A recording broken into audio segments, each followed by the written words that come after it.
Le mécanisme secret de la Grande Pyramide d'Égypte, une théorie de Philippe Lheureux et Stéphanie Martin, mise en image par Delinéa Design. Sur cette coupe de la pyramide de Khéops, vous pouvez remarquer que la position de la chambre souterraine se trouve entre celle du roi et celle de la reine. La théorie du mécanisme secret suppose l'existence d'un conduit vertical pour expliquer le décalage en coupe de ces trois chambres.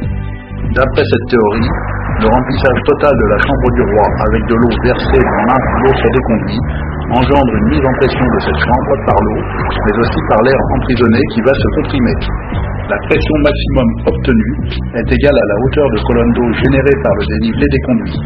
Elle est de 33 tonnes par mètre carré sur le plafond de la chambre et de 39 tonnes par mètre carré sur son plancher.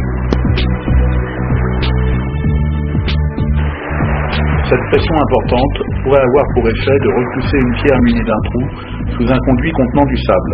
Sommes-nous en face d'une serrure hydraulique permettant d'ouvrir la vraie porte de la pyramide? La libération du sable fera-t-elle bouger des pierres en façade? Le sable, ainsi libéré, emprunterait le conduit vertical et s'accumulerait au-dessus du plafond de la chambre souterraine.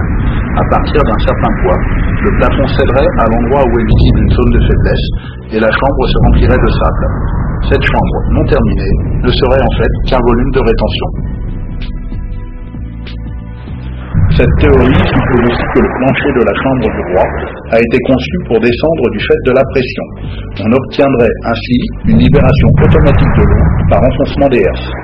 L'eau, ainsi libérée, s'engouffrerait dans la grande galerie, puis dans le couloir ascendant, jusqu'au bouchon de grande.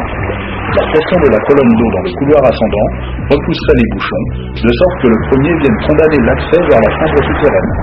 Le système n'étant pas étanche à 100%, l'eau restant dans le couloir ascendant finirait par s'infiltrer et rejoindrait la chambre souterraine. Toujours selon cette théorie, la hauteur de la grande galerie permettrait aussi de limiter la pression de la colonne d'eau sur la couverture du couloir de la chambre de la reine. L'eau finirait ensuite par s'engouffrer dans le puits et rejoindrait la chambre souterraine par le conduit débouchant en bas de la descendrie. Vous pouvez retrouver cette théorie en détail sur le site www.kheops.biz, KHEOPS.biz, et dans le livre « Le mécanisme secret de la Grande Pyramide d'Égypte ».